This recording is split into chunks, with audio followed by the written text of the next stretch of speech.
Muchas gracias por su asistencia a este acto público organizado por el Club de Ciencia Boadilla y que hoy el tema que nos convoca es, como vemos aquí, reescribiendo la evolución humana.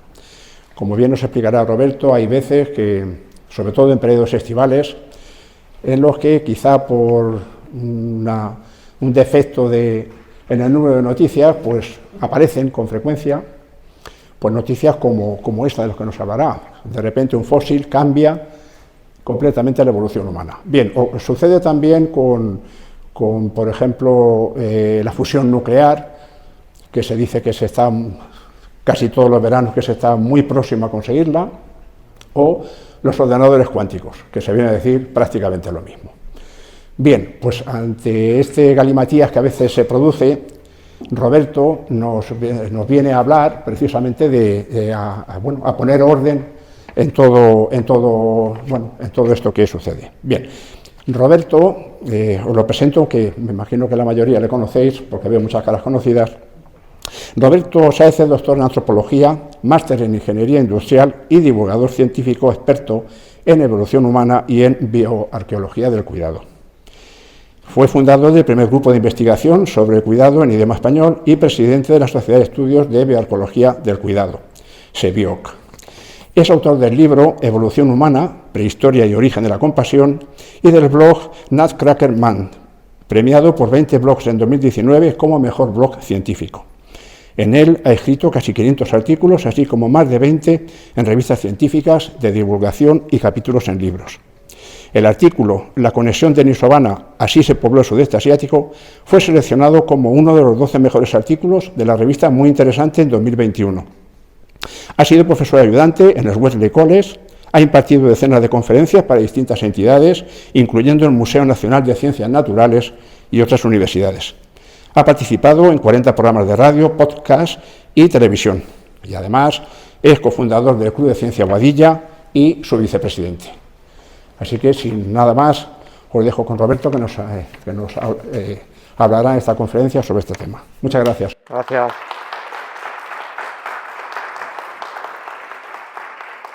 Muchísimas gracias, Juan. Bueno, pues es que en primavera, pues un amigo me dijo, ¿qué libro de evolución humana me recomiendas? Y yo le dije, pero si ya te he recomendado 10 o 12, dice, ya es que los he tirado todos a la basura, porque como el periódico me dice que hay que reescribir la evolución humana y que ya no vale nada de lo que sabíamos hasta ahora, digo, tengo que dar una conferencia para explicar esto, porque no puede ser que, por ejemplo, la última vez que reescribimos la evolución humana fue hace solo 2 semanas. Hace 2 semanas, un equipo científico anuncia el descubrimiento de una nueva especie. Un nuevo ancestro reescribe la evolución humana. Un hallazgo obliga a replantear la evolución, ni más ni menos. Una nueva especie reescribe la historia de la evolución humana y mis 2 favoritos son los de abajo. El bombazo del siglo en Etiopía, ni más ni menos, del siglo.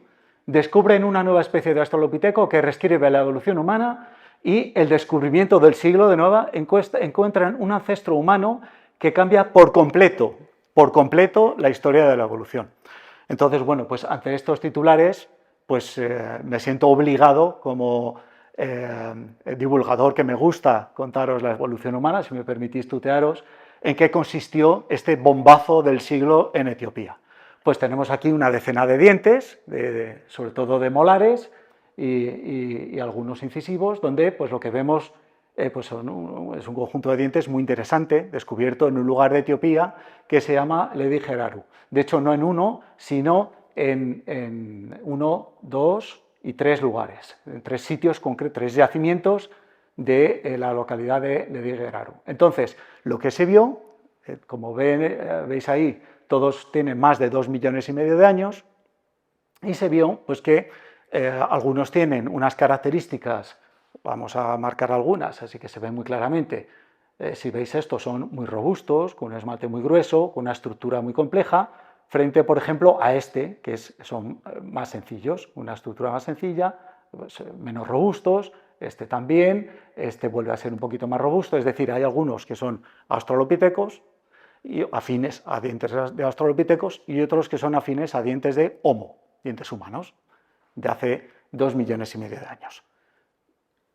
Dejamos esto aquí, vamos a aparcar un momentito porque vamos a recordar el relato que mi compañero tiró a la basura, el relato de la evolución humana que hemos aprendido desde que éramos pequeñitos y que nos tocaría reescribir. Vamos a recordarlo y vamos a ver en esta conferencia realmente qué cambia. Yo creo que merece la pena dedicar un ratito a repasar cuáles son las especies humanas, que lo que nos dicen es pues de dónde venimos, Nosotros somos homininos. Hace 7 millones de años los homininos se separaron de los chimpancés. El linaje hominino se separó del linaje de los chimpancés, que son nuestros parientes primates más próximos genéticamente hablando. Desde hace 7 millones de años, una serie de especies fueron evolucionando, primero los primeros homininos, vamos a ver cuáles son, luego los australopitecos, una rama lateral que son los parántropos y por último las especies humanas, distintas especies humanas. Y esto es lo que fue ocurriendo desde hace 7 millones de años, 4, 3, 2, hasta la actualidad, que solo quedamos nosotros los Homo sapiens. Entonces vamos a repasar un poquito qué es lo que ha pasado, ¿no? Hace 7 millones, los primeros homininos, entre hace 7 y 4, se conoce realmente muy poco, apenas 3 géneros, Sahelanthropus, Orrorin y Ardipithecus, 3 géneros nada más, ¿no?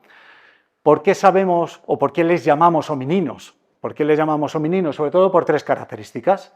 Porque les cambia la dentición por completo. Nosotros vemos un chimpancé y los dientes de un chimpancé son muy distintos a los dientes humanos. De entrada, son muy llamativos los colmillos que tienen. Los colmillos que tienen son tan grandes que ocupan incluso la parte inferior, los colmillos de arriba, y la parte superior, los colmillos de abajo. Y tienen que dejar un hueco, una diastema, que es como se llama. Eso no existe. En los homininos eso se pierde. Esa selección sexual, esa competitividad sexual disminuye e incluso se reduce a partir de los australopithecus. Por ejemplo, Sahelanthropus ya no tiene eso. Por supuesto, otra de las características que distingue a los homininos es la bipedación. Ya empiezan a tener una bipedación denominada habitual, no obligada. No siempre eran bípedos, todavía tenían braquiación, eran cuadrúpedos en ocasiones, ¿no? Y eso lo vemos, pues, sobre todo cuando somos tan afortunados de encontrar restos postcraneales, es decir, del resto del esqueleto que no es el cráneo, ¿no? Por ejemplo, aquí pues, vemos la articulación de la red, ya vemos aquí también, un fémur muy bien conservado, y lo que vemos, si veis en Ardipithecus, es que una de las características de la bipedación es el ángulo que se produce entre fémur y tibia y peroné. Este ángulo lo que te está diciendo es la bipedación. Eso lo que te permite es poder caminar con un equilibrio y tener una pelvis un poquito más ancha, no una pelvis en forma de pala, que te permite inserciones musculares en los glúteos que permiten caminar de una forma estable. Cuando yo levanto una pierna no me caigo, sino que aguanto un poquito el equilibrio para poder pisar y realizar una bipedación. Bueno, pues esa bipedación empieza a ocurrir. Pero empieza a ocurrir sorprendentemente, se ve en Ardipithecus, que tiene 4 o 5 millones de años, en los bosques, en las selvas. Esto ya rompió, no es reciente, en su día sí rompió el relato de la evolución humana que habíamos leído tradicionalmente, donde, claro, pues cuando los bosques se despejan, se convierten en sabana, pues aquellos primeros homininos empiezan a caminar obligadamente, pues ya no tienen árboles en los cuales agarrarse. Pues no, la bipedación empieza a surgir ya en los bosques y eso se ve en Ardipithecus ramidus, que es una especie boscosa. Sin embargo, todavía, pues, fijaos, tiene un aspecto muy simiesco. Las extremidades superiores todavía son absolutamente simiescas, ¿no? Una mano que es sensiblemente más grande, yo tengo una réplica y llega la mano por aquí, un ser que mediría pues 1,20, 1,30, ¿no? Estamos hablando de unas proporciones, como vemos ahí en la ilustración, claro, que corresponden a un ser que todavía tiene mucha vida arbórea. Y fijaos que tiene también el pulgar oponible en los pies, como nosotros en las manos, pero sin embargo en los pies, por supuesto, ya no lo tenemos, ¿no? Eso lo hemos perdido. Bueno, pues estos son los primeros homininos, poco más, ¿no? Por supuesto, la tercera característica que define a un hominino es la cabeza, el tamaño de la cabeza que empieza a crecer con respecto al linaje de los chimpancés y de otros primates. Los australopithecos son los que surgen hace más o menos 4 millones de años. Tenemos aquí a nuestra famosa bisabuela Lucy, la abuela de la humanidad le llaman, es Australopithecus afarensis, vivía hace unos, más o menos, hace 4 y 3 millones de años, y bueno, pues ya tenía una bipedación probablemente tendiendo a la obligada, pero todavía conserva en sus manos características, son unas manos muy largas, unos dedos muy largos y curvados, y conservaba todavía mucha vida arbórea, o bien, a lo mejor era bípedo obligado, y lo que estamos viendo en las manos son los rastros de su antepasado inmediato, que sí que tendría vida arbórea. Todavía no podemos afirmar qué nivel de bipedación obligada tenía los australopitecos, ¿no? Sin embargo, bueno, pues si veis aquí, pues obviamente pues es la nariz, una cara proyectada, una región nasal hundida, esos son rasgos muy simiescos, y todavía es un cerebro pequeño de unos 450 centímetros cúbicos. Pero ya caminaba, como se ha visto incluso en las huellas, ¿no? Vivió Lucy en el este de África. En el sur tenemos otra especie de australopiteco, que es Australopithecus africanus. Un poquito no, sensiblemente más antigua. Si estamos hablando de que Lucy pues, vivió entre hace 3,6 3,3 millones de años, tenemos Africanus un poquito más antiguos, ya de 3,8 millones de años, pero incluso con un rango mucho más amplio, de hasta 3 e incluso menos de 3 millones de años. Australopithecus africanus tienen una variabilidad enorme, también los del este de África, pero los africanos tienen una variabilidad enorme, y quedaos con este dato. Es decir, prácticamente fósil que hallamos, fósil que encaja o que incrementa el rango de variabilidad de la especie, o quien se apresura a definir nuevas especies, ¿no? Nuevas especies, cuando, ya estoy dando pistas, el rango de variabilidad morfológica de los australopithecos es realmente muy amplio, mucho más amplio del que podemos tener, por ejemplo, los humanos hoy en día, ¿no?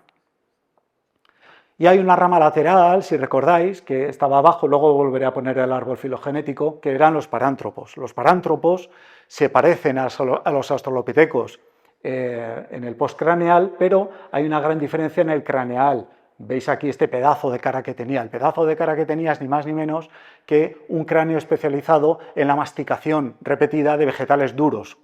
Es masivo, es un cráneo masivo, una mandíbula masiva, y masivo no el cerebro, no el tamaño del cerebro, sino toda la morfología orientada a la masticación, para dar soporte a unos músculos de la masticación que eran enormes, porque estaban permanentemente masticando, como digo, vegetales duros. Por eso tiene una cara tan hinchada, y además convexa, ¿no? Es muy curioso este cráneo.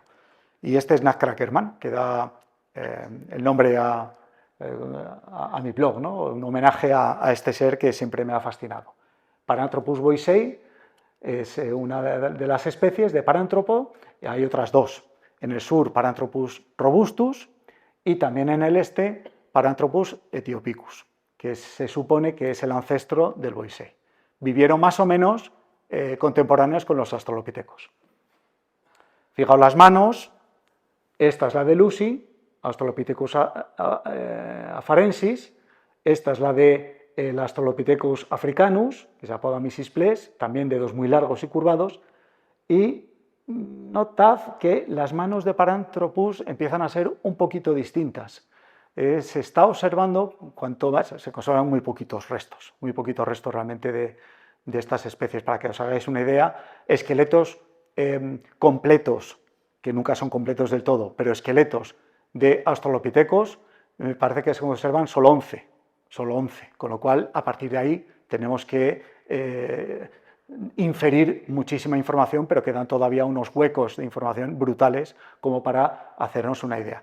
Lo que estaba comentando es que las manos empezamos a ver que podían tener incluso rasgos de poder fabricar herramientas, poder manejarlas, más que fabricarlas, poder manejarlas, ¿no?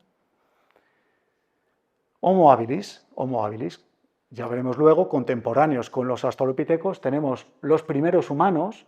Tradicionalmente se ha definido esta como la primera especie humana, con un cuerpo todavía de australopithecino, es decir, un cuerpo pequeñito, de 1,20, y sin embargo unas manos ya totalmente orientadas a fabricar, y además La prueba la tenemos en que los yacimientos donde se encuentra Homo habilis también se encuentra industria oldubayense, que es el modo 1, ¿no? La primera industria que el ser humano o que aquellas especies humanas inventaron, ¿no?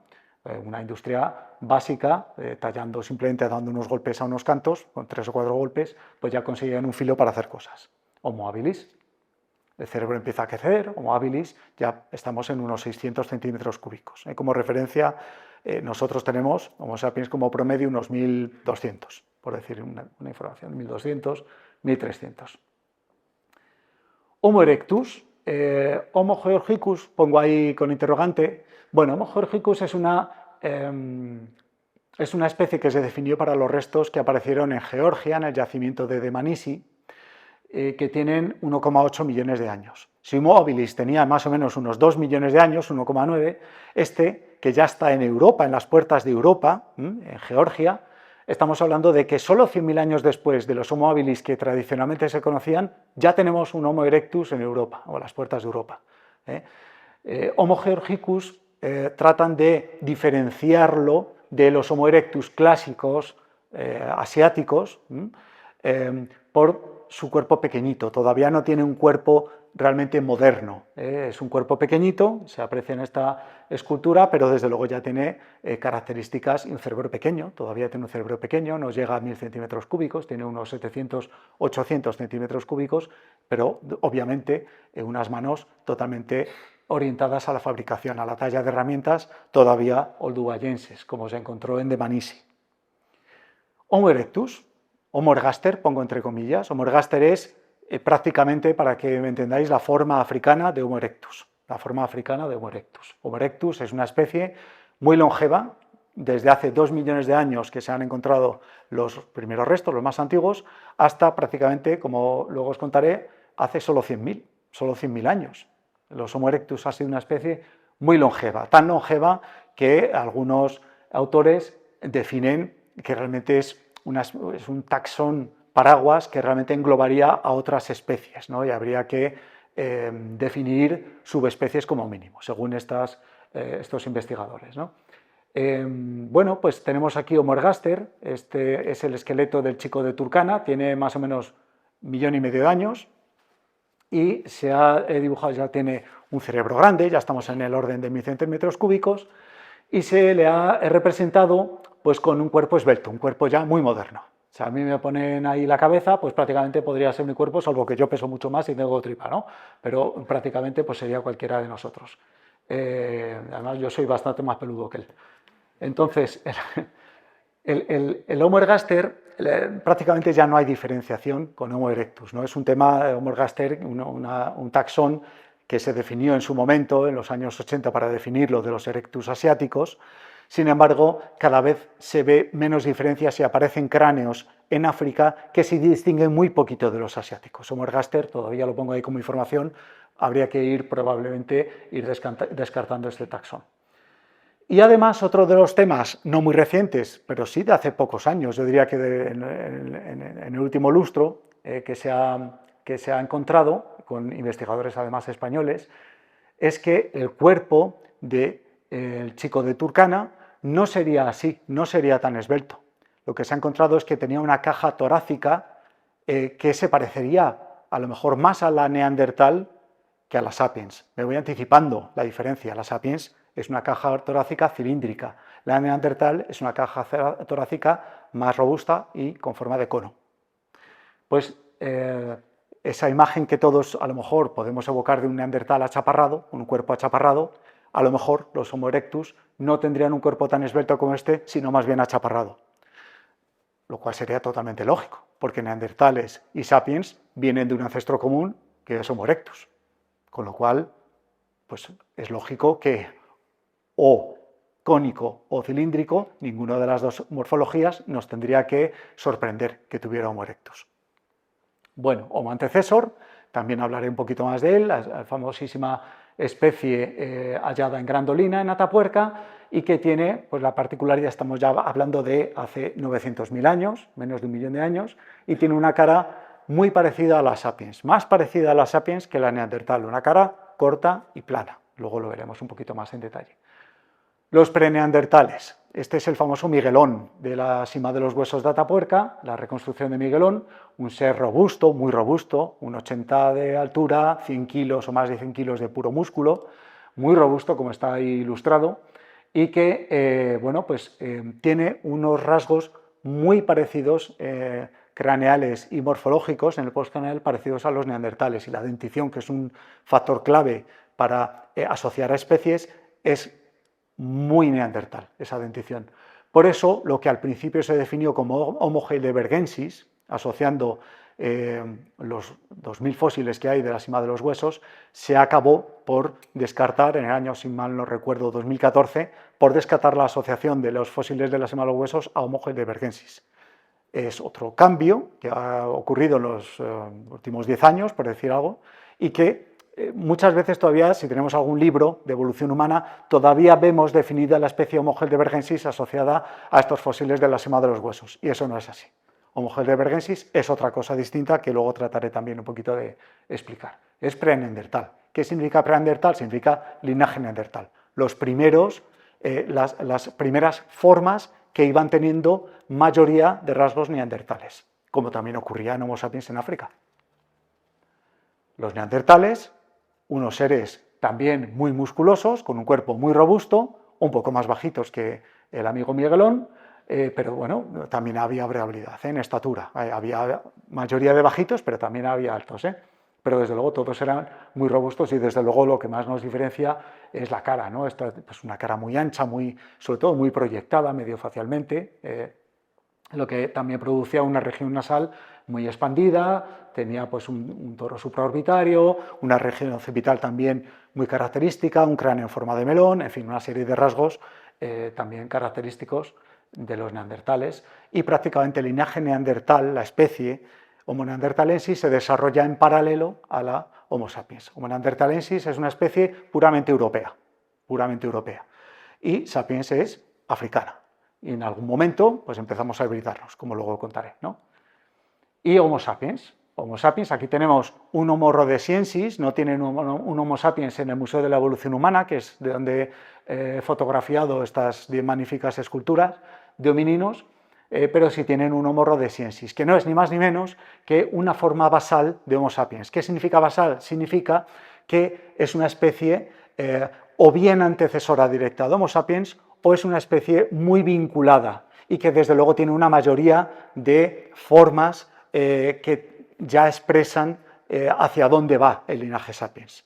Por ejemplo, en la cara, aunque no es una cara muy sapiens, es una cara todavía hinchada, pero es una cara grácil, mucho más grácil que la neandertal, grácil en el sentido tal como lo entendemos nosotros, los Homo sapiens, ¿no?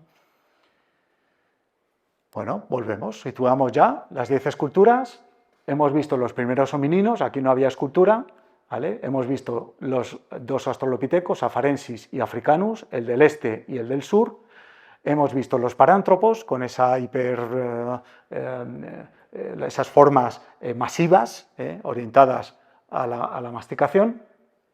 Hemos visto las primeras especies humanas, Homo habilis, Homo georgicus o erectus, Homo ergaster, Homo erectus africano, el Homo antecesor, ya estamos en el millón de años, Homo preneandertal, antiguamente Homo heidelbergensis, el neandertal y el sapiens.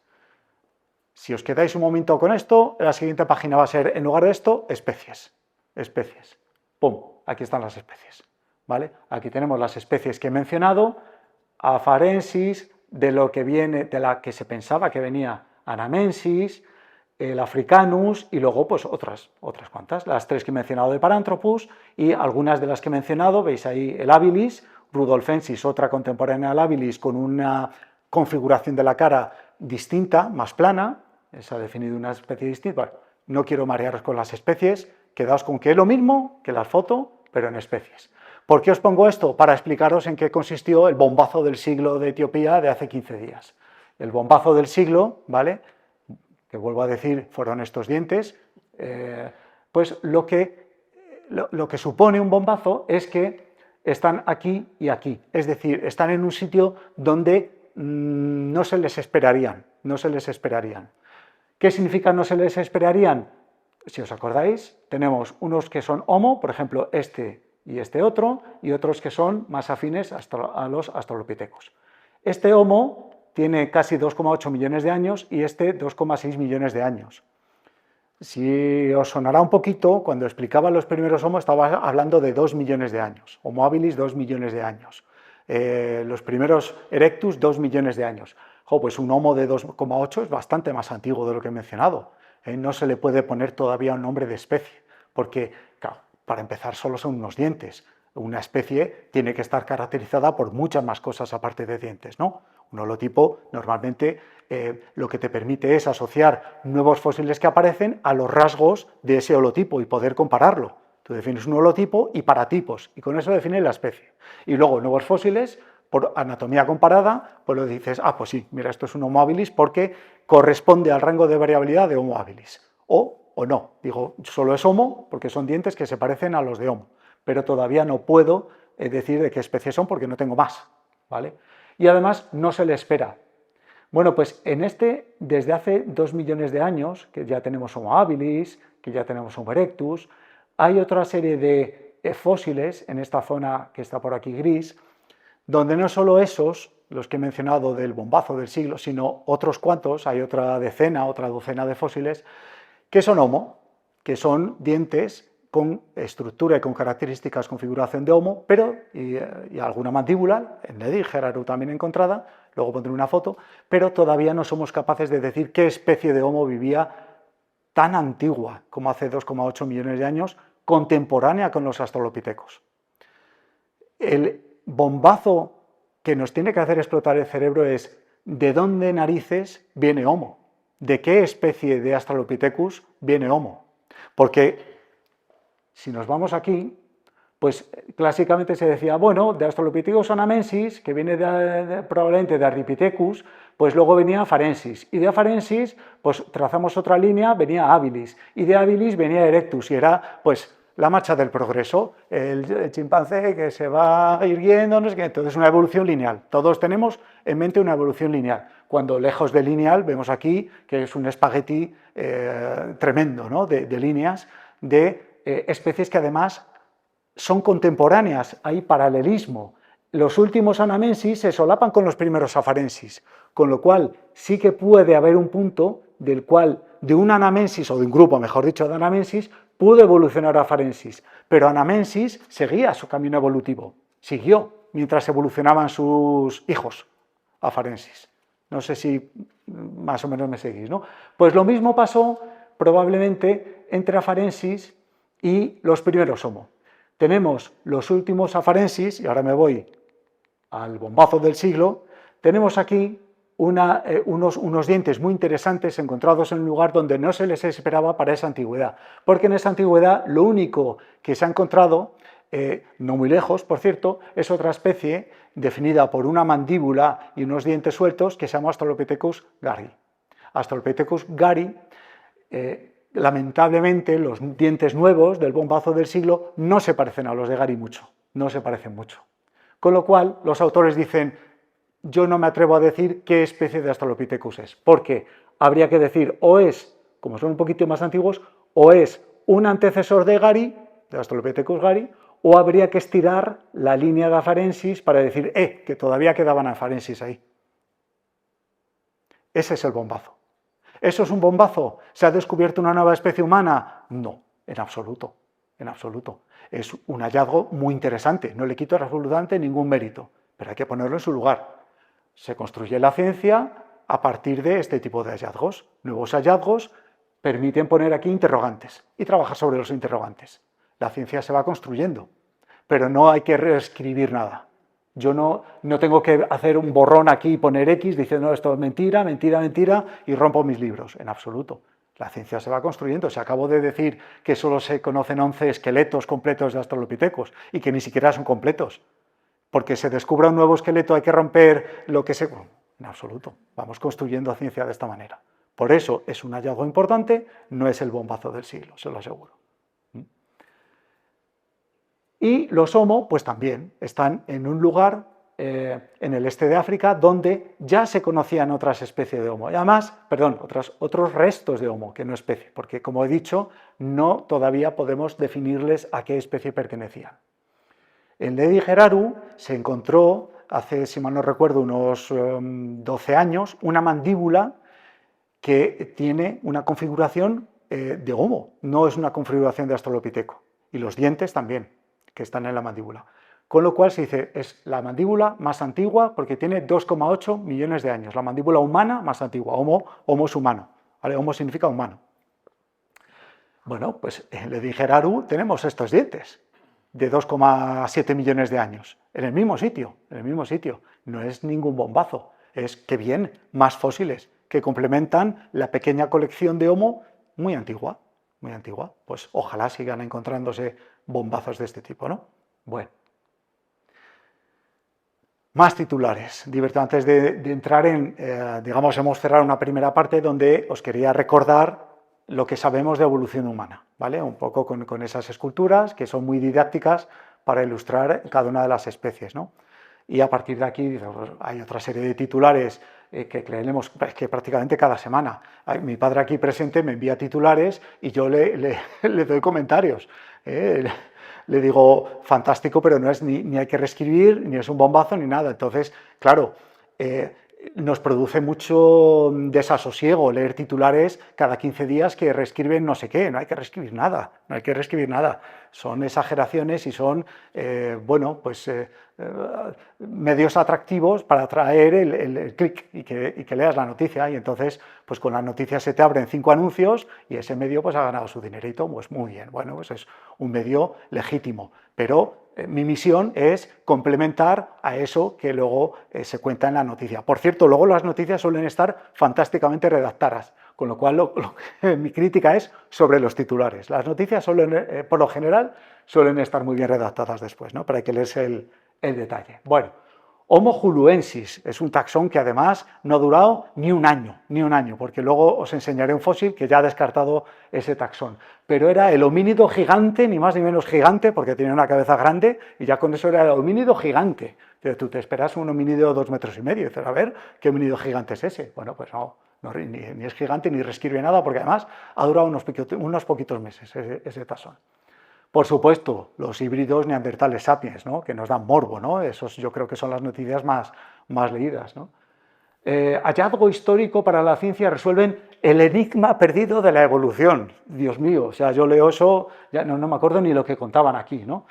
Este sí reescribió la evolución humana en los años 70. Lucy sí reescribió la evolución humana, porque hasta Lucy, cuando se descubrió Lucy en el este de África, solo se conocían 2 años antes una serie de restos incompletos, muy incompletos, algunas mandíbulas, algunos dientes del este de África, que ya se vio que era una especie distinta a la que se conocía en el sur. Los Australopithecus africanos se conocían desde los años 20.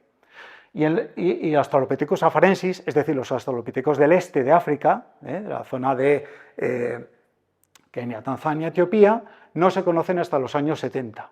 Ahí sí, en los años 70, se reescribe la historia de los australopithecus. Y se empieza a ver que, bueno, ya no hay una sola historia que contar, la del sur de África, para buscar los orígenes de Homo, sino que ya hay 2, la del sur y la del este. Y tenemos Homo antiguos en el sur y en el este. Por cierto, los Homo más antiguos, como los de Ledi Geraru, que he explicado, la mandíbula y esos dientes de 2,8, son del este, no son del sur. Pues Lucy, me parece que, si mal no recuerdo, el Australopithecus afarensis se definió a principios de los 70, 2 años después de definirse la especie, para un conjunto de mandíbulas y de restos fragmentarios de cráneo, algunos poquitos postcraneales y muchos dientes. Unos pocos años después, me parece que fue en el 73, 74, se presentó Lucy, que era un esqueleto no completo, solo es un 41%, pero con todas las partes clave para entender que era un australopiteco. Y sobre todo para entender que era bípedo. Porque además, solo 2 años después, se encontraron las huellas de Saetoli famosas que eran de un ser totalmente bípedo obligado, o bípedo en su mayor parte obligado. Las huellas exactamente las que dejaríamos cualquiera de nosotros en la arena de una playa. Pues en los años 70, eso sí que obligó a reescribir la historia de los australopithecus, y con eso, pues unos seres magníficos que jamás, obviamente, volverán a existir y que son nuestros tatarabuelos, eso sí. Por eso yo estoy de acuerdo con la expresión de que Lucy es la abuela de la humanidad. Bueno, pues voy a empezar a contar un poquito, a resumir, de la última década realmente, que ha sido, sí, que ha sido algo rupturista, ¿vale? Lo primero es entender los orígenes de habilis y de erectus. Esto ha roto, lo que os voy a contar ahora, ha roto esa visión clásica de un australopithecus, un grupo Australopithecus, probablemente de los afarensis, del grupo de Lucy, pues surgieron los Homo habilis. Y los Homo habilis fueron, como se les ha encontrado en asociación con piedras de una talla básica, el ordubayense o modo 1, bueno, pues los habilis fueron los primeros humanos. Y de los habilis surgieron los Homo erectus, que ya tienen un cuerpo más grande y un cerebro más grande, y entonces pues es una historia lineal. Lejos de ser lineal, vemos que coexistieron, con lo cual hay que buscar un poquito revolver esa historia para seguir profundizando e investigando de dónde surgió cada uno de esos taxones y qué es realmente Homo habilis y qué es realmente Homo erectus. Los Homo erectus más antiguos tienen 2 millones de años, más antiguos que los Homo habilis, con lo cual que Homo habilis diera lugar luego a Homo erectus, pues es algo que ya tenemos que ir descartando, ¿no? Estos Homo erectus, además, tienen una particularidad, este en concreto, que es del sur de África, de la cueva de Drimolen, del sur de África, ¿no? Y este es un parantropo, con lo cual, parantropo robustos, de 2 millones de años, del mismo nivel. Es decir, parántropo, Homo y los Homo habilis del este de África fueron contemporáneos, pero es que además hay una especie de Australopithecus, que es la última que se conoce en el sur de África, que vivió hace 2 millones de años. Todas esas especies, esas 4 que he mencionado, fueron contemporáneas. No significa que se vieron las caras unos a otros, no necesariamente. Ahora os voy a contar que 2 sí se vieron las caras probablemente, pero eran contemporáneas, con lo cual, a la hora de hablar alegremente de relaciones antecesor-sucesor, ya no hay esa linealidad, ¿no? Fijaos además, este es el Homo de Drimolen 134 que os he contado antes, y en gris el cráneo de Moyokerto, de Java, de la isla de Java, ni más ni menos, estamos comparando uno del sur de África con uno de Indonesia, y estamos hablando de medio millón de años de diferencia. Pues se parecen un montón. Morfológicamente se parecen un montón. Otro muy antiguo, de 2 millones de años, infantil, una mandíbula, encontrado, está en el este de África. El anterior del Drimolen en el sur, esta es del este, otra de 2 millones de años, Homo erectus. Una serie de Homo tempranos, del orden también de 2 millones de años, y además en comparación con algunos habilis y erectus conocidos. Estos son infantiles. ¿Por qué los pongo aquí? Porque además lo que se ha visto es que los infantiles son muy importantes. Muy importantes. ¿Por qué? Porque te dan la idea de cómo era el desarrollo de las primeras especies humanas. Y lo que se ha visto es que no puedo escribir que el desarrollo de las primeras especies humanas era sota, caballo y rey, porque hay muchísima variabilidad entre ellos. Muchísima. ¿Os acordáis de que hace unos minutos os hablé de que había muchísima variabilidad en los australopithecus, sobre todo en los del sur de África? Ocurre lo mismo en las primeras especies de Homo. Eran grupos tan aislados que iban evolucionando de una forma dispersa, y sabéis que las fuerzas de la evolución, o bien por deriva genética, o por flujo genético, o por mutaciones, pues van actuando, en definitiva la selección natural. Pero son grupos que todavía están muy dispersos y son, por supuesto, muy poco numerosos. Esos grupos originarios, que se inician de una forma diferenciada en distintos lugares, acaban mezclándose. Y acaban mezclándose, esa mezcla, cuando son un grupo muy numeroso, produce homogeneidad. Pero si son grupos pequeños, todavía la heterogeneidad es muy alta. Y eso es lo que estamos viendo aquí. Los grupos humanos que se están produciendo, que están emergiendo en distintas zonas de África, son muy distintos entre sí. Muy distintos entre sí. Y tienen algunas, por supuesto, si les ponemos una etiqueta común de Homo, significa que tienen características comunes. Pero si atendiendo ya al microdetalle, los patrones de desarrollo son distintos. Y eso lo que nos está diciendo es que hay ramas evolutivas muy diferenciadas dentro de Homo, igual que las había dentro de Australopithecus. ¿Distintas especies? No necesariamente. Las especies es una etiqueta humana, da igual. Estamos hablando de muchos patrones evolutivos distintos, que acabaron mezclándose y unos se extinguían y otros avanzaron y siguieron evolucionando. Y esto es lo que estamos viendo, que hace entre 2 y 3 millones de años había una sopa genética brutal y había grupos de australopithecus y grupos que hoy etiquetamos como humanos, pero que también eran igual de australopithecus, o casi igual. No tenemos por qué pensar que un australopithecus se acostó siendo australopithecus por la noche y por la mañana se levantó Homo. Es que eran grupos que prácticamente eran indistinguibles unos de otros, pero iban siguiendo caminos evolutivos distintos esos grupos. Unos se extinguían, otros avanzaban y otros se acababan mezclando con otros. Y eso es lo que estamos viendo aquí. Por eso son trayectorias evolutivas tan distintas. Y esto ya lo he dicho. El bombazo que todavía está por llegar es ver realmente dónde surgió Homo. ¿Dónde surgió Homo? ¿A partir de qué especie de Australopithecus? ¿Y cómo vamos a saber eso? Si son tan variables, ¿no? Podéis pensar. Ojalá el proteoma nos acabe dando la información. El genoma no se conserva, tan antiguo como hace 2 millones de años, no se conserva. El genoma humano más antiguo que se conserva tiene apenas medio millón de años. Pero el proteoma ya se ha conseguido recuperar y, por ejemplo, determinar el sexo de parántropos de más de 2 millones de años.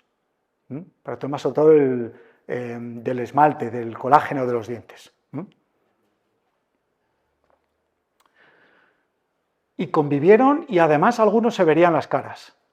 Fijaos, este y este convivieron, se encontraron prácticamente en el mismo nivel, en la misma capa sedimentaria de un yacimiento al este del lago Turkana. Este es un parántropo y este es un Homo erectus o Homo ergaster. Al mismo tiempo estaba viviendo Homo habilis, estamos hablando de hace 1,7 millones de años, y tenemos los Homo erectus más antiguos que os he explicado aquí, por ejemplo este de Drimolen, del sur, y este del este de África, también del este del lago Turkana, a pocos kilómetros de estos dos, pero este hace 1,8 millones de años. Mirad estas huellas. Estas huellas son 13 huellas de Paranthropus boisei y 3 de Homo erectus que se encontraron en el mismo lugar y que, analizando el sedimento, se vio que la diferenciación temporal de haber dejado unas huellas y otras eran de pocas horas. Tecnológicamente me parece asombroso haber podido llegar a ese nivel de detalle, ¿no? De análisis. Bueno, pues es probable que a lo mejor no en ese momento de haber dejado las huellas, además son dos caminos que se cruzan, de haber dejado las huellas no necesariamente se habían visto las caras, puede que sí, pero desde luego vivían ahí, en el mismo paisaje, estaban conviviendo en el mismo paisaje. Si no ese día, estoy seguro de que 1000 años antes o después hubo grupos de parántropos y de Homo que se estuvieron viendo las caras, ¿no? ¿Y hasta cuándo duraron, no? Esa es la otra gran novedad, ¿no? Tanto Homo habilis como Homo erectus. Entonces, aquí he puesto algunos antiguos y hasta cuándo llegaron los Homo habilis, que son los de arriba, y los Homo erectus, que son los de abajo. Esta mandíbula, maxilar mejor dicho, tiene 2,33 millones de años de Adar, del sitio de Adar de Etiopía, y bueno, pues se le ha asimilado en principio a Homo habilis, ¿no? Con lo cual sería pues uno de los más antiguos, ¿no? Son muy poquitos los que superan 2 millones de años. Los más clásicos, por ejemplo, están representados por estos dos, el OH24 y el OH7, del Dubái, Tanzania, y que pues tienen típicamente los Homo habilis 1,9, 1,7 millones de años. Esos prácticamente todos los que están en nuestros libros son esos, Homo habilis. Pero, ojo, que ya conocemos Homo erectus de 2 millones de años, con lo cual la linealidad de Homo habilis ancestro, Homo erectus sucesor, no existe ese camino evolutivo. Tenemos que considerar caminos paralelos. Tenemos aquí otro contemporáneo a este. Fijaos en el cerebro, empiezo a poner tamaños de cerebro. Australopithecus, 400 centímetros cúbicos, la tercera parte que nosotros. Homo habilis, unos 600 centímetros cúbicos, a partir de.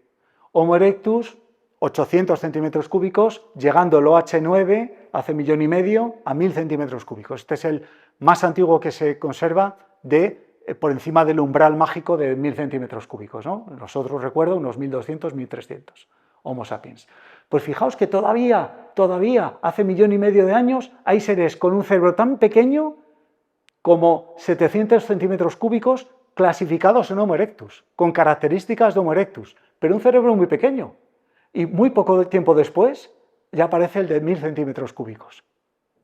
¿Veis la gran variabilidad que hay en los primeros Homo? Ya por el tamaño del cerebro, que eso es lo que nos está dando un poco lugar a pensar siempre, asociar tamaño con características cognitivas, ¿vale? No conservamos moldes del cerebro tan antiguos como esto, como mucho, las marcas que se conservan en el molde endocraneal de las venas superiores, que marcan, que hacen surcos en el cerebro, pues como máximo podemos llegar a analizar eso, pero todo el interior del cerebro, por supuesto, eso no fosiliza, ¿no? Pero atendiendo al tamaño, estamos viendo que hay una variabilidad tremenda, ¿no? Y luego, pues tenemos Homo habilis tan recientes como hace 1,5 millones de años, y Homo erectus en África, pues que convivían en la misma época que estaba viviendo Homo antecesor en Atapuerca, hace 900.000 años. Teníamos los últimos Homo erectus africanos, estos tres como ejemplo. El último que tenemos aquí tiene 800 centímetros cúbicos. Estos son los africanos. Ahora vamos con los asiáticos. Los asiáticos vivieron hasta hace solo 100.000 años, cuando ya estaban los neandertales, los Homo sapiens, había desaparecido heidelbergensis, habían desaparecido otras especies humanas que habían vivido en África y en Europa y en Asia. Esto es espectacular. Homo erectus los encontramos en Java. Este ya es un viejo conocido. Lo que pasa es que la datación es complicada. La datación de Java, en concreto este sitio de Gandong, es un poquito complicada. Pero esta datación, que es de este año, es muy buena. Más o menos unos 140.000 años. En Indonesia también, 2 fragmentos de cráneo asociados a Homo erectus. Pues aquí tenemos 7 especies contemporáneas de humanos que vivieron hace unos 100, 150.000 años. Homo erectus, Homo floresiensis, Homo luzonensis, denisovanos, todos estos asiáticos. Homo neanderthalensis en Europa, por supuesto Homo sapiens, y Homo naledi en África hace 300.000 años, que ahora veremos qué es. 7, no está mal. Vamos a ver en África el siguiente un poco tema rupturista, que es los orígenes de Homo. Los orígenes de Homo. Siempre muy complicados, de Homo sapiens, perdón, los orígenes de Homo sapiens. Homo ya acabo de hablar de ello, de los famosos primeros humanos, ¿no? Pues mirad aquí Bodo, ¿no? A ver, ¿cuál es la principal característica del cráneo de Homo sapiens? Pues que es muy esférico, es un cráneo globular, mirad aquí, que parece pues muy esférico, ¿no? Y es una cara bastante plana y es una cara, pues bueno, grácil, una cara con una configuración, como digo, grácil. Bodo empieza a expresar algunos de esos rasgos hace ni más ni menos que 600.000 años. Esta especie, representada por Bodo, alguien la ha llamado Homo bodoensis en los últimos 2 años, pero bueno, normalmente pues, se viene asociando con el taxón, el primero que se definió para englobar a los primeros rasgos de Homo sapiens, Homo rhodesiensis. Para Cawe, también de principios de la primera mitad del siglo XX, y para Bodo. ¿Vale? Este tiene 300.000 años, este 600.000, pero todavía tiene unos rasgos muy arcaicos, lo que consideramos arcaico bajo nuestra definición. Fijaos aquí uno de los toros supraorbitales más gruesos de todo el registro fósil humano. Es tremendo. Y este no le va a la zaga. Este y este son de los más grandes, ¿no? Este tiene una cara muy ancha y una región nasal muy ancha. Aquí está demasiado estirado el formato del proyector, pero creedme que es muy ancha. Este no es tan ancha, ¿no? Este tiene, sin embargo, pues una forma de la cara que va siendo un poquito más grácil. ¿Lo veis aquí? Se distingue. Este es un hinchamiento. Lo que vemos aquí, que vemos aquí también, en este Derto, mucho más moderno, unos cigomáticos muy hinchados en la parte superior, pero la parte inferior, fijaos que es mucho más grácil. Nos empieza a recordar este rasgo, pero este no lo tiene. es mucho más ancho y mucho más grueso, mucho más grueso. Este tiene la región hundida y este empieza a tenerla también, es como un poco intermedio entre los tres. Bueno, pues tenemos, por supuesto, muchos otros cráneos. Esos tres que he puesto ilustran a lo mejor una línea que es muy didáctica, pero de nuevo, en Homo sapiens estamos lejos de tener una línea.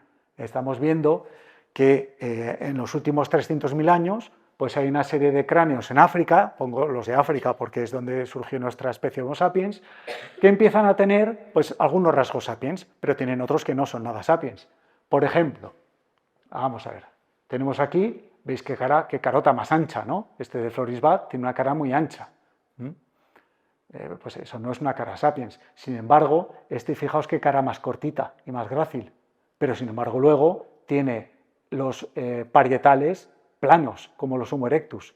Nosotros los tenemos más redondeaditos. Este es uno de los sapiens más antiguos. Empieza a estar un poco más redondeado. Y además el ancho lo tenemos aquí arriba, arriba en el parietal, no abajo. Vamos a ver uno de los de abajo. Fijaos este lo tiene en la mitad inferior, el ancho máximo del cráneo, en la mitad inferior. Este tiene unos cigomáticos muy amplios, una cara ancha, ya lo he descrito antes. Otro rasgo que nos caracteriza, este empieza a ser globular, uno de los primeros sapiens hace 300.000, Homo sapiens. Este empieza a tener rasgos sapiens en la cara, pero tiene todavía un cráneo muy alargado. Y ya no se aprecia aquí, pero sí es muy robusto, tiene un grosor bastante notable. Nuestro cráneo es mucho más ligero, un cráneo moderno.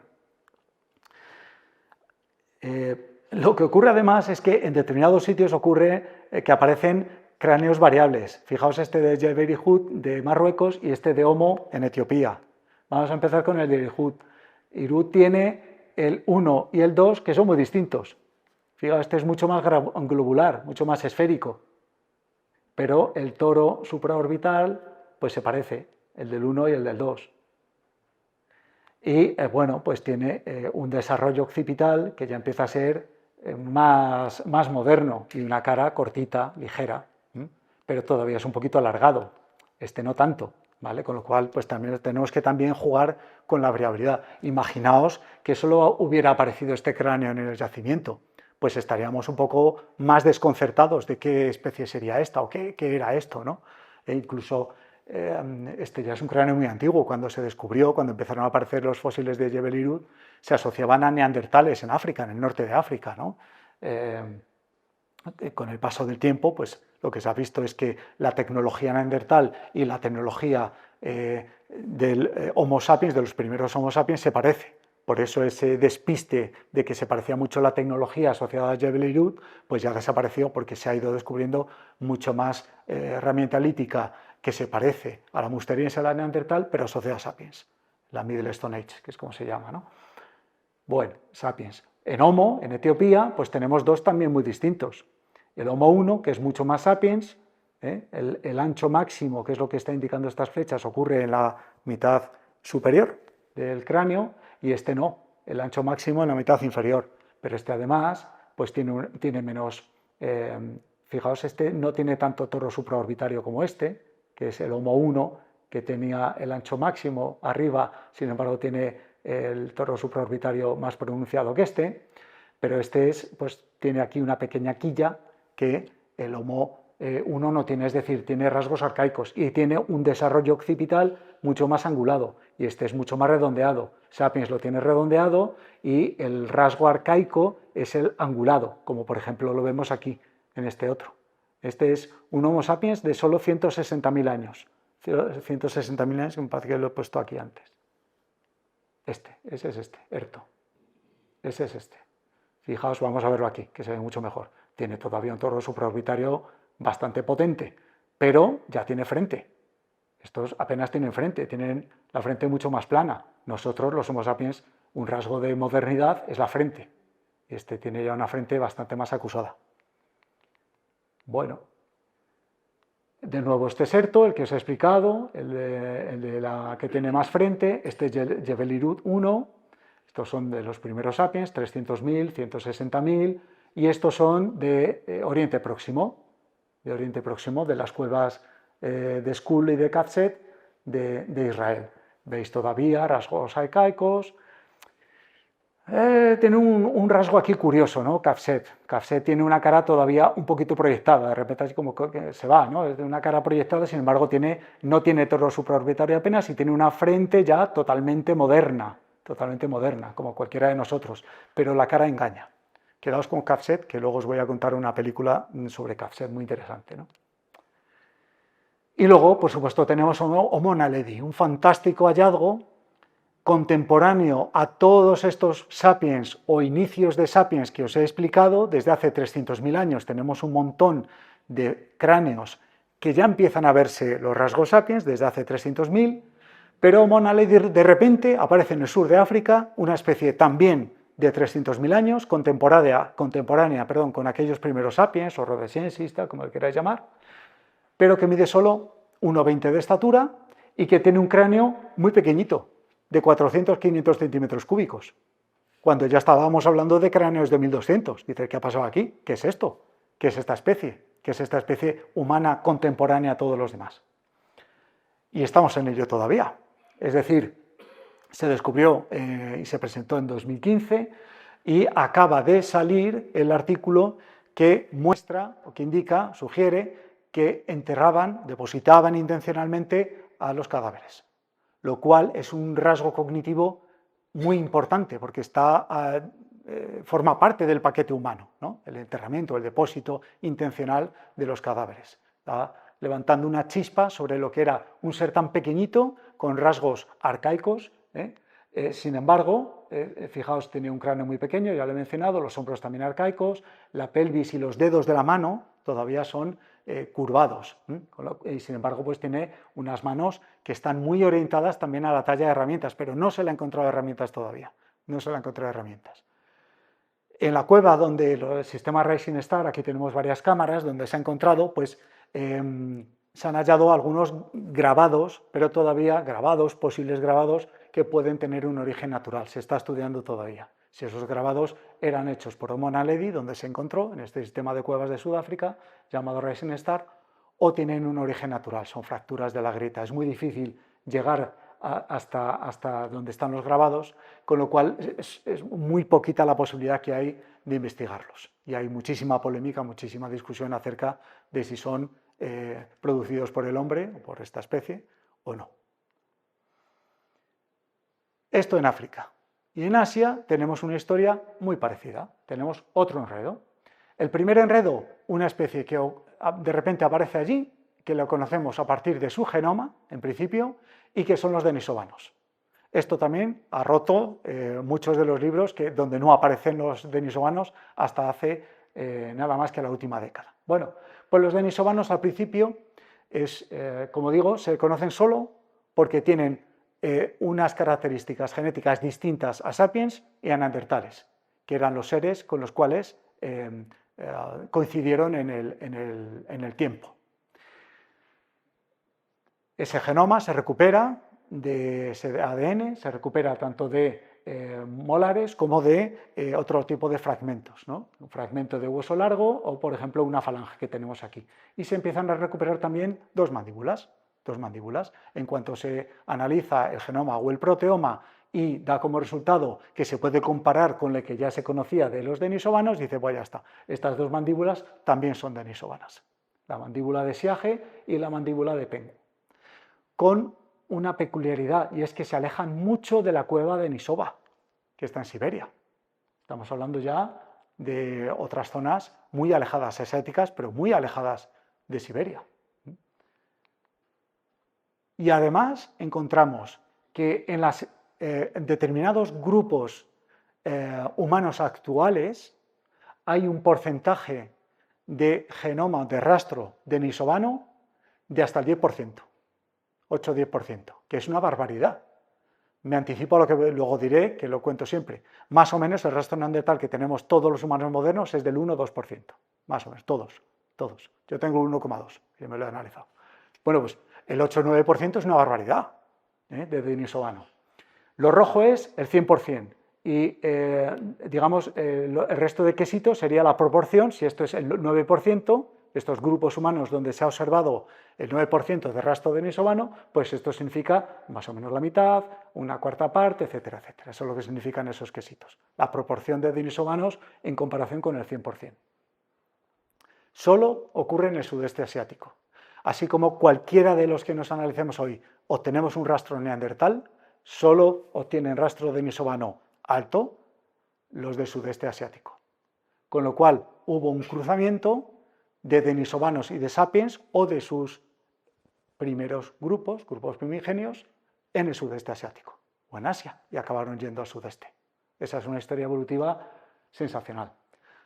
Otra de las grandes novedades de los últimos años, el cráneo de Harbin, el hombre dragón. Este lo conté en alguna microcharla el año pasado o el anterior. Este es el famoso hombre dragón. Se llama así porque se definió para este cráneo una nueva especie que se llama Homo longi, que significa dragones, el nombre de la provincia china donde donde está la localidad de Harbin, que es donde aparece este cráneo. Tiene una anécdota. Apareció en 1933, se guardó por un particular en un pozo, se enterró porque tenía miedo de que, bueno, como habían desaparecido los erectus, pues que se acabara perdiendo, se lo quitaran y tal, pues lo guardó en su pozo particular y los nietos, pues cuando lo encontraron, pues ya hablaron con las autoridades, pues, y de ahí pues se dio a conocer este magnífico cráneo, ¿no? ¿Por qué se definió una nueva especie para este cráneo? Pues porque es un mosaico de características modernas y arcaicas totalmente desconocido. Y así es como se define una nueva especie. El holotipo de Homo longi, fijaos qué cara, a pesar del aspecto tan primitivo que el cráneo, lo traje aquí, lo tenía aquí y luego lo expuse en aquella microcharra, es un cráneo enorme, muy grande, pero sin embargo la cara es muy grácil, es muy cortita y con cierto nivel de convexidad con respecto a la región nasal. Es una cara retraída, es una cara muy parecida a la nuestra, en un cráneo tan grande y con un aspecto tan arcaico, ¿no? Fijaos, el aspecto arcaico también lo da el perfil general, muy en forma de melón. La región nasal también es muy amplia. Fijaos, los cigomáticos, ¿os acordáis de Erto, ese que era de 160.000 años y que tenía los cigomáticos muy hinchados, tiene una cara muy ancha? Este no lo tiene en absoluto. Es una construcción muy ligera de los cigomáticos, son muy chiquititos. Y la raíz del cigomático es muy sapiens, muy sapiens. Pues esto es muy sapiens, sin embargo el toro supraorbital es tremendo, la frente es más bien baja, intermedia, no es una frente neandertal tampoco, que es mucho más plana. Esta ya empieza a tener una cierta elevación, pero es muy bajito y muy alargado. Pero es muy grande, 1.420 centímetros cúbicos, más que el promedio sapiens, bastante más que el promedio sapiens, son cráneos muy grandes. Pues Homo longi, además conserva un molar, y ese molar, lo que se ha visto es que pues, tiene una apariencia denisovana. ¿Os acordáis de los molares de la cova de Denisova? Son unos molares muy grandes, con una estructura muy característica, ¿no? Aparte, por supuesto, de su genoma que le permite definir como denisovano. Pues Harbin, tenemos los denisovanos por un lado, definidos a partir del genoma recuperado de unos cuantos fragmentos, Harbin definido como Homo longi, y el bombazo, esto sí que es muy rupturista, lo que se ha visto hace pocos meses, ha publicado que tanto el ADN como el proteoma del cráneo de Harbin es denisovano. Con lo cual, señoras y señores, ya tenemos una especie, un nombre para la especie de los denisovanos, Homo longi. ¿Por qué? Porque por la regla de nomenclatura zoológica, el primero que define una especie, el primero que introduce un nombre y se demuestra que el resto de conjuntos de fósiles se pueden asociar a ese nombre se lleva la palma. Homo longi sería el nombre de la especie denisovana. Pero esto tiene que, como el buen cocido, tiene que reposar. Esta asignación a nombres de especie lleva su tiempo, tiene que viralizarse, como se suele decir, ¿no? Hablé de Homo floresiensis y de Luzonensis, muy rápido. Hablé antes de estas especies. Especies que forman parte del conjunto de especies humanas contemporáneas, tanto con neandertales en Europa, en Eurasia, digamos, ¿no? En el este de Europa también, porque aparecen en Siberia, en la misma cueva de Nisova también aparecen restos neandertales. Neandertales en Eurasia, sapiens en África y tenemos unas cuantas especies que solo están en, perdón, en Asia, como por ejemplo, hasta ahora, Homo longi, ¿no? Pero también Homo floresiensis y Homo luzonensis, dos especies asombrosas. De nuevo, si recordáis la historia de Homo naledi, pues lo mismo, tenemos una especie de un tamaño muy pequeño, pero probablemente motivado por el aislamiento insular de esa especie, que aparece en la isla de Flores, que es esta, y que siempre ha estado separada por una lengua oceánica de como mínimo 20 kilómetros. Con lo cual, si estamos hablando de que Homo floresiensis, que tiene, pues eso, como veis ahí, unos entre 190 y 50.000 años, los restos que se han encontrado, pero aparecen restos en la isla de Flores, como por ejemplo un número aquí y unos dientes, un número y unos dientes de 700.000 años en Matamengue, también en la isla de Flores, que son incluso más pequeños que el propio holotipo de Homo floresiensis, incluso más pequeños, en la isla de Flores, donde por entonces no se conocía que hubiera otro tipo de homininos. Con lo cual, estamos hablando de que Homo floresiensis tal vez tiene una antigüedad que supera el 1.000.000 de años. ¿Quién llegó allí hace 1.000.000 de años para evolucionar durante ese 1.000.000 hasta hace 100.000 años que se extinguieron en Homo floresiensis? En unos seres pequeñitos, de 1,20 y con un cráneo pequeñito como el de Homo naledi, 500-600 centímetros cúbicos. ¿Quién llegó? ¿Quién llegó? ¿Quién llegó? Pues pudo ser incluso Homo habilis, ¿no? Se habla de Homo habilis, Homo erectus, aquellas especies de 1,8 millones de años que ya en 1,8 aparecen en Georgia, a las puertas de Europa, pero también de Asia. ¿Quién no nos dice que recorrieron hasta el sudeste asiático y, igual que pasaron algunos animales probablemente accidentalmente, no construyeron barcas, accidentalmente acabaron recorriendo esas lenguas oceánicas de 20 kilómetros? Se quedaron aislados y evolucionaron. Igual que hay elefantes pequeños, enanos, en Flores hay humanos enanos, Homo floresiensis. Y conservamos restos de hace 1.000.000 de años. En Sulawesi, otra de las islas del sudeste asiático, se han encontrado este año también, otra novedad, artefactos líticos hechos por humanos hace 1,2 millones de años. ¿Los mismos? Pues no lo sabemos, no lo sabemos. Pero ahí queda y es desde luego impactante. Cuando todo lo que estábamos hablando del enredo del Pleistoceno medio, solo es esta parte de aquí, esto es esta escala. Estábamos discutiendo de hace 300.000 años y de repente, ¡pum!, nos encontramos algo de más del doble de antigüedad y ¡pum!, algo de 4 veces esa antigüedad, como son estas herramientas líticas. Estamos hablando de unas cronologías increíbles, se nos sale de nuestra línea de pensamiento. No podemos imaginar cuán antiguo puede ser esto y las implicaciones que puede tener, ¿no? Esto ya lo hemos visto. Y en Europa, ya llegamos a Europa. ¿Qué pasó en nuestro continente, no? Bueno, pues lo primero que hemos visto, también esto es de este año, del pasado, sí, de este año, del 2025, una gran novedad, y es que encontramos restos de actividad humana en Europa tan antiguos como 1,95 millones de años. Para poner en contexto, al principio de mi charla estaba hablando de que Homo erectus, nos borremos eso de Homo habilis de 1,9, que era lo clásico que encontramos en los textos, y luego Homo erectus de 1,7, no, ya tenemos erectus de 2 millones de años. Pero es que en Europa también hace 2 millones de años tenemos rastro humano, dejado por herramientas que consumieron fauna y que dejaron marcas de esas herramientas en los restos de fauna, en Rumanía. Estamos hablando ya de Europa.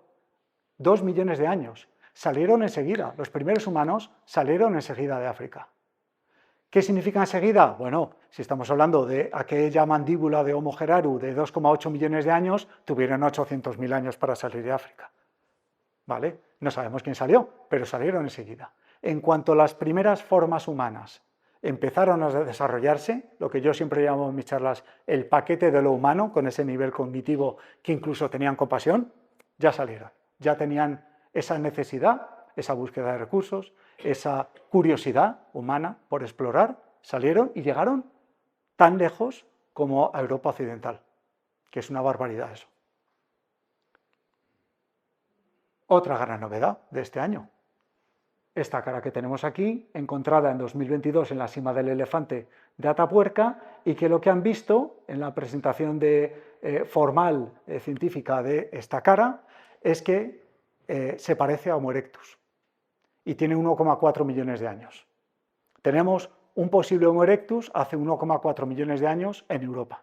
Muy pocos rastros de erectus tenemos tan antiguos. Aquí en Orce, un diente, un posible diente de erectus, que así lo defienden sus investigadores, de 1,4, también de la misma antigüedad, 1,4 millones de años. Tenemos las primeras posibles evidencias de erectus en Europa occidental. Y en la cima del elefante, esta mandíbula, un poquito por encima, se encontró un poquito por encima, esta foto es mía, esto yo me estuve viendo, investigando dónde había aparecido cada fósil. La mandíbula apareció aquí y la cara apareció más abajo, por supuesto más abajo significa más antiguo, 1,3, 1,4. Y en medio el sedimento que ocurrió en esos 100.000 años. Y herramientas, herramientas también. Hay unas lascas y aquí una herramienta olduguayense. Homo antecesor, la gran especie encontrada y definida a partir de restos de Atapuerca, donde tenemos pues, fragmentos de cara, tenemos mandíbulas y tenemos un conjunto de unos 200 y pico fósiles, ya más de 200 fósiles, con los que se están encontrando desde el pasado verano y porque se ha vuelto a nivel donde en los años 90 apareció Homo antecesor, en una cata, pero hoy ya no es una cata, ya no es un sondeo, hoy ya se está excavando en extensión, Grandolina al nivel TR6, que es donde aparece y seguirán apareciendo todos estos veranos Homo antecesor. Homo antecesor, por cierto, no sé si lo he mencionado, una de las características que tiene para distinguirlo como especie es una cara con rasgos de modernidad. Tiene aquí, por ejemplo, la fosa canina, que es un hueco, si nos metemos nosotros apretamos mucho, por debajo de la región orbital y por encima de los dientes, notamos un hueco, la cara nos hace un hueco, un entrante, una forma convexa, eso es parte de la región infraorbital y ahí está la fosa canina. Eso lo tiene Homo antecesor, eso no lo tienen ni los neandertales, ni todo su linaje, ni Homo heidelbergensis. Con lo cual estamos hablando de un inicio, de un rasgo que etiquetamos como moderno en una especie tan antigua como 900.000 años, que es lo que permitió también diferenciar a esta especie. Homo heidelbergensis. Bueno, el proteoma de Homo antecesor lo que nos dice es que está muy cerca del último ancestro común de neandertales y de sapiens, pero no es el ancestro común. Cuando se definió la especie se hipotetizó con que era el último ancestro común, no lo es, el ancestro directo, pero está muy cerca, está muy cerca. Tenemos Homo neanderthalensis, tenemos los de la cima de los huesos, preneandertales, o una rama paralela, todavía no podemos saberlo, los denisovanos por aquí dando guerra en Asia, y por supuesto Homo sapiens, dos linajes que iban evolucionando en paralelo, en Europa, o en Eurasia mejor dicho, y en África.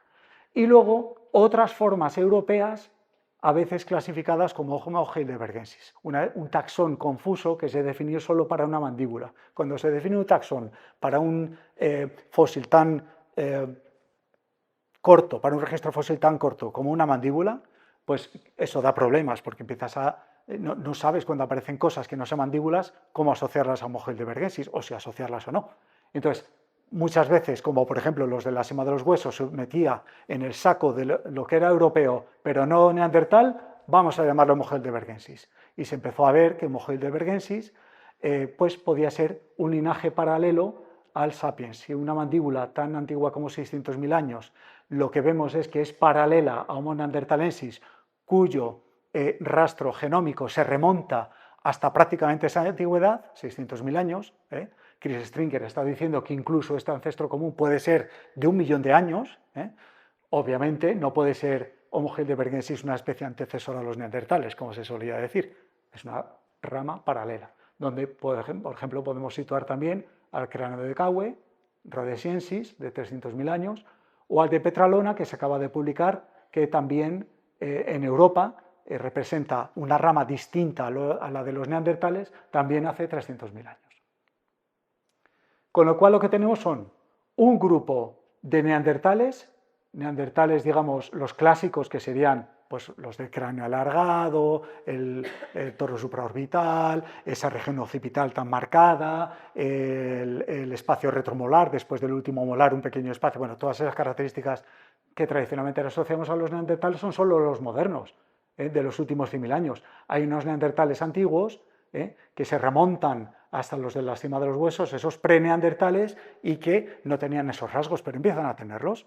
Igual que el linaje sapiens, si os acordáis en África, os empezaba a decir, hay cráneos que empiezan a tener rasgos de humano moderno. Pues pasa lo mismo en los neandertales. Hace medio millón de años, igual que lo que ocurría en África con los primeros rasgos sapiens, está ocurriendo en Europa con los primeros rasgos neandertales. Los cráneos más antiguos neandertales no se parecen en nada a los clásicos que vemos con esa forma de melón. No se parecen.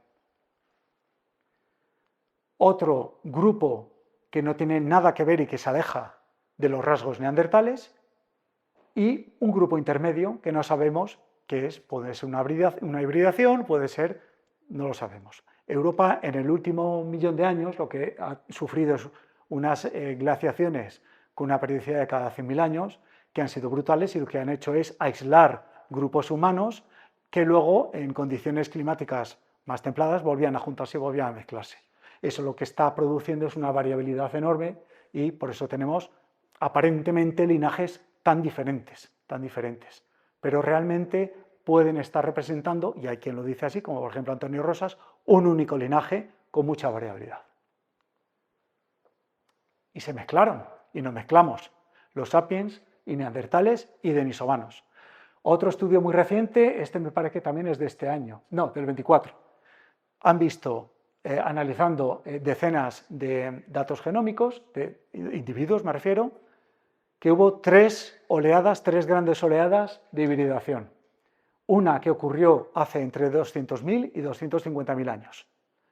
Muy antiguo, estamos hablando de muy antiguo, estamos hablando de que ya en los inicios de la especie Homo sapiens y de Homo neanderthalensis ya empezaba a haber episodios de hibridación, pocos, no se ha visto todavía mucho rastro, pero lo hay.